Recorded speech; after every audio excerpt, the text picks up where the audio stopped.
Salut, bienvenue sur ma chaîne. Vidéo promise, vidéo du, on y va. Hello. Alors, vidéo promise, vidéo du. Je vais donc vous faire enfin cette vidéo sur ma seconde passion qui est le modelage. On va pas aller jusqu'à dire la sculpture, bien qu'il y ait des petits systèmes qui se regroupent, hein, qui se retrouvent un peu.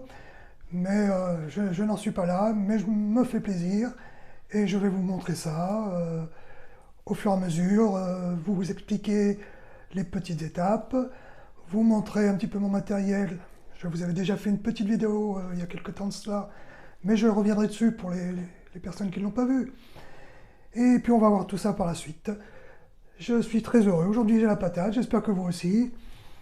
Euh, je suis en plein dans l'écriture d'un bouquin, là, c'est la folie, très tordue, un thriller, mais vraiment, là, je me régale à faire peur, à faire des scènes un peu horribles, on va dire. Enfin, on y reviendra plus tard, hein. Aujourd'hui, la vidéo, c'est le modelage. Je reviens un tout petit instant sur la sortie de mon thriller. Si vous ne vous l'êtes pas procuré, allez-y. Signé Alecto, un très bon thriller. Allez, quelques fleurs. Alors, je fais du modelage. Ok. De quelle façon je m'y prends? Je vais vous montrer déjà avec quel genre de matériel. Car je fais tout avec les mains. Je n'ai pas de moule particulier. Je me base uniquement sur des photos, des images. Et c'est à moi de faire au mieux. Généralement, c'est pas trop mal. Je reviendrai encore sur autre chose plus tard à ce sujet. Mais je fais au mieux pour que ça soit le plus ressemblant possible. Et quelquefois, même sans modèle, des petites idées qui me viennent. Et je les fais. Je vais vous montrer avec quel matériel. Je reviens donc sur la présentation du matériel. Quel matériel? En fait, je travaille avec un peu tout et n'importe quoi. Dans un premier temps, je travaille indispensable avec le scalpel. Vous avez différentes tailles, différents modèles. Indispensable. Indispensable pour les couper, ça va de soi. Mais aussi pour faire de légers détails, des petites formes, des petites précisions. Je ne peux pas m'en passer, évidemment. Ensuite, le reste, c'est assez banal, on va dire. J'ai deux outils qui sont des outils à bois. Des petits outils à bois.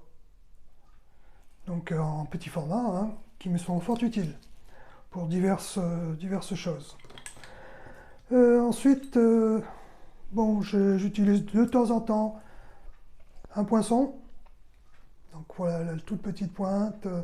Et puis il a des petites rainures qui me sont utiles aussi parfois, légèrement incurvées pour des motifs divers. J'ai un petit... Alors là, j'ai deux choses, trois même. Trois choses bien particulières. Ce sont des outils de manucure. Alors j'ai une lime à ongles. Oui, une lime à ongles pour pouvoir poncer lorsque ma pâte est sèche, mon modèle est prêt, tout est ok. Pouvoir poncer, faire de façon bien lisse. Pour pouvoir poncer donc les petits endroits qui ne sont pas accessibles avec le papier de verre que j'utilise autrement. Papier de verre donc pour les grandes surfaces, les grands endroits, et la lime à ongles pour les endroits plus délicats, plus précis. J'ai un petit ciseau à manucure. Alors je trouve très sympathique, très pratique du moins. Sympathique, non. C'est par le biais de ses lames incurvées. Il y a un côté qui me plaît bien par rapport à ça. Ensuite, j'ai ces petits bâtonnets. Alors, je ne sais pas exactement qu'on appelle ça dans le domaine de la manucure. Je crois que ce sont des bâtonnets pour les cuticules. Ce sont des bâtonnets pour cuticules, si je ne me trompe pas.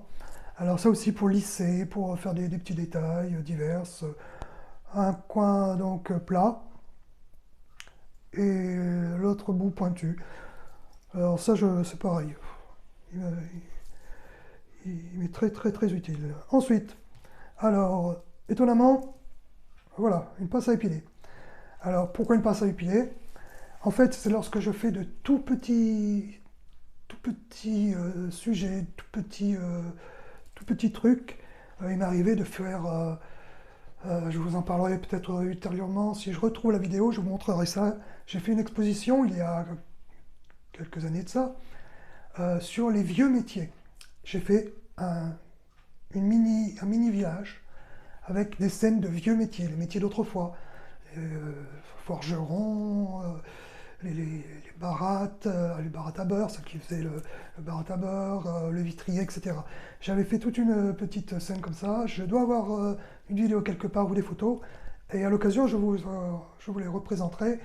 Je n'avais pas prévu de ça, je n'avais pas prévu de faire ça aujourd'hui, mais maintenant que ça me revient en tête, il faudra que j'y pense. Donc, lors de ces vieux métiers que je faisais, je devais avoir, par exemple, je devais concevoir, pardon, admettons une assiette ou un gobelet ou quelque objet vraiment très petit, un gobelet ou un objet divers. Certains se faisaient, je ne sais pas, de mémoire, je crois qu'ils faisaient dans les 4 ou 5 mm. Donc, maintenir surtout bien la pièce pour pouvoir la peindre correctement, délicatement, sans la faire tomber. J'ai été obligé de maintenir donc cette toute petite pièce avec la pince à épiler et de peindre après au fur et à mesure dessus. C'était minutieux. Alors pour moi qui, bon, comme vous le savez, moi qui suis épileptique, un traitement qui a tendance à me faire un peu trembler, c'était très délicat. Il y a même pour de grosses pièces d'ailleurs, il y a des moments c'est pas évident, mais on s'en sort. Alors après la pince épilée, j'ai des cure-dents. Alors les cure-dents me servent surtout pour ce qui est de peindre. Oui, pour peindre des tout petits endroits, éviter que cela ne bave avec des pinceaux. Il y a des pinceaux qui ont par exemple peut-être 1 ou 2 poils, hein, ça existe. Mais moi j'aime mieux le faire avec mon petit système et ça marche très bien avec le système du cure-dent, délicatement. Cela fonctionne très bien. Bon, hein, crème papier, hein, ok, ça c'est pour délimiter, pour mettre des petites notes, souligner à tel endroit où je vais arrêter de faire mes points, mes incursions, etc. Ah oui, une autre chose qui peut surprendre. Voilà, hein, vous l'avez reconnu. La brosse à dents. Alors la brosse à dents me sert lorsque je fais principalement des poils d'animaux, pour bien dessiner les poils d'animaux, poils de chat, poils de chien, et voire même pour faire les cheveux, quelquefois, les cheveux des personnages. Ça fait nickel. Après, il y a le petit coup de main à faire, hein, pas faire obligatoirement toujours comme ça. Par exemple, si je fais les poils de mouton, j'irai plus comme ça, tout en tournant, enfin... Je vous le dis comme ça, c'est peut-être pas évident à comprendre, mais je fais au mieux pour me faire comprendre. J'utilise parfois ceci. Oui, un coquetier. Alors, le coquetier, c'est pour certaines formes que je veux bien rondes, bien lisses, alors plus ou moins creuses. J'utilise donc le coquetier. Et puis j'ai une règle comme ceci. Alors celle-là, je l'aime beaucoup parce qu'en fait, ça permet de faire des figures ou des formes vraiment rondes, parfaites, carrées, parfaites, etc. avec différentes tailles. Ça m'est fort utile. Donc, que suis-je capable de faire? Eh bien, des animaux de toutes sortes, certains plus faciles que d'autres. Si on me demande de faire un cheval, ça va être vraiment très très difficile, assez long, car le cheval est un animal avec les muscles très dessinés, très particuliers. C'est assez difficile. Maintenant, vous me demandez un chat, un chien, quelle que soit la race, avec la photo, je me débrouille très bien. Par exemple, voilà, j'ai déjà fait. Voilà, le petit carlin. Donc à base de partie d'une photo, j'ai fait le petit carlin. Alors ce qui était très difficile, c'est de faire sa tête avec tous ses plis, très délicatement. Et ceci, ben, j'en ai fait, avec celui-là, j'en ai fait un porte-stylo. Voilà, hop là. Dernièrement, pour ceux qui me suivent un petit peu, ils ont peut-être vu via mes réseaux sociaux, spécial Halloween, j'ai fait, voilà, avec un livre, évidemment.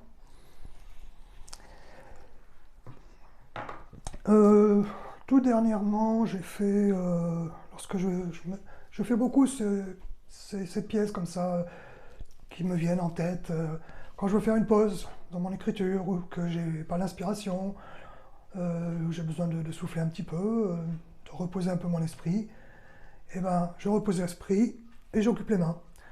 J'ai fait ceci dernièrement. Pareil, pour poser un stylo, poser... Ah, attendez, j'ai perdu les stylos. Voilà. J'ai fait donc un livre, bien sûr.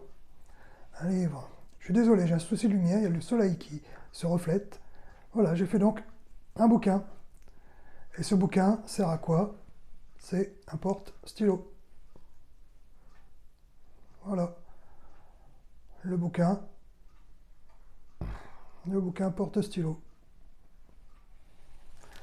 Donc ça, c'est le dernier truc que j'ai fait. Je ne l'ai même pas verni encore. Parce que je fais tout donc à la main, comme je le disais, hein, sans moule ni quoi que ce soit. Ensuite, je peins avec de la peinture déco, toute simple. Et une fois la peinture sèche, je vernis. Ainsi, la peinture ne bouge plus.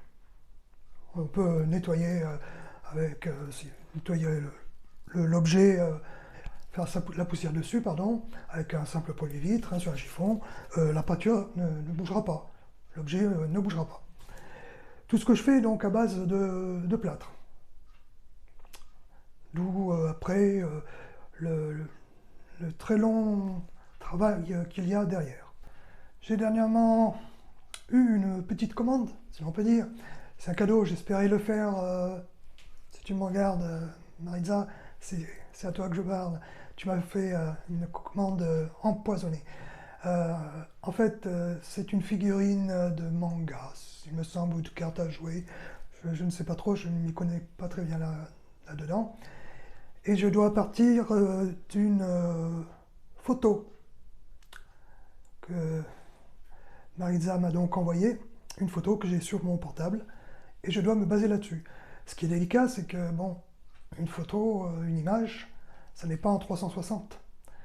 Donc, je me fie à l'avant, après, à moi, de savoir, parmi la logique des choses, parmi la position de la personne, du sujet, à moi de trouver la logique, suivant la posture, pardon, trouver la logique de comment continuer le sujet. Donc là, Maritza, je te le montre, ça ressemble pas à grand chose pour l'instant, c'est normal. Voilà, donc ceux qui ne connaissent pas, je te le montre un petit peu à l'ombre, voilà. Donc là, ça ressemble pas à grand chose, c'est normal, c'est juste entamé. Mais bon, la posture est là. Je te le montre de dos si tu veux. Et je le montre à tous. Voilà.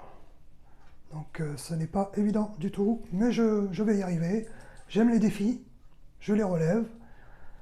Après la réussite, je fais tout pour qu'elle soit derrière. Et j'ai eu l'idée, je me suis dit pourquoi pas, de faire des personnages de télé, des personnages de figurines, de dessins animés, de BD, etc. je me suis dit, ah, vas-y, lance-toi, vu que de toute manière, je ne le fais pas de façon commerciale, rien ne m'en empêche. Il y a quelque temps de cela, j'avais eu une idée que je conserve encore, qui me facilite assez les choses pour ce qui était de la base de la structure d'un personnage, son squelette, le positionnement de ses bras, de ses jambes. C'était de mouler par-dessus mon plâtre. Je vous explique. Par exemple, là j'en ai attaqué une. C'est-à-dire que j'ai gardé des vieux G.I. Joe, des vieux jouets de G.I. Joe, des vieux jouets de Star Wars, tous ces vieux personnages, tout articulés. Je les ai gardés, je les ai utilisés. Certains, pas tous. Mais j'en ai utilisé, par exemple, pour faire des personnages de dessins animés, des personnages de séries, et X autres figurines qui m'inspiraient. Je les ai utilisées comme base, en fait. Je les ai utilisées comme base. C'est-à-dire que, vous voyez, voilà, ça c'est un vieux personnage G.I. Joe, vous le voyez, hein. Et ben je garde la structure, le squelette, comme je disais, ça me sert, pour mettre ma patte par-dessus, bien positionner les membres comme je le souhaite. Je mets ma patte, je fais tous les détails à l'avance, etc. etc. Et bon, une fois sec, je ponce, je fais tout le moindre petit détail par la suite. Il faut quand même, après, c'est pas le tout d'utiliser la pâte. Après, il faut lui faire prendre forme, mettre les détails, tout ce qui fait le personnage en lui-même. Bon, parce que j'ai le squelette, mais si je veux faire une femme plutôt qu'un homme, je vais avoir du travail derrière. Si je veux faire une personne grosse alors que les G.I. Joe sont des squelettes minces, bon, j'aurai aussi du travail. S'il y a des accessoires, il va bien falloir que je les fasse, etc. etc. Donc en fait, c'est une base. Et après, je mets ma patte comme je le souhaite. Je fais prendre forme, prendre vie, si je puis dire, comme je le veux par la suite. Là, j'ai attaqué une future momie. Donc, vous voyez, hein, c'est vraiment le début. Et ça me sert donc, ces squelettes me servent pour faire divers personnages. Après, pour ce qui est des animaux, par contre, je n'ai pas ça. Les animaux, des objets, non. Là, c'est d'après photo, de mémoire, d'après image, etc.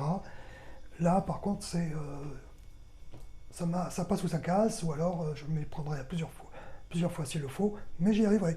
Le petit chien, par exemple, Carlin, bon, c'est d'après une photo, le petit chien Carlin. Lui, par contre, bon, ça, c'est deux têtes. J'ai fait deux têtes, voilà. J'ai fait un bonhomme citrouille, ça, je l'ai fait deux têtes. Le bouquin, pareil.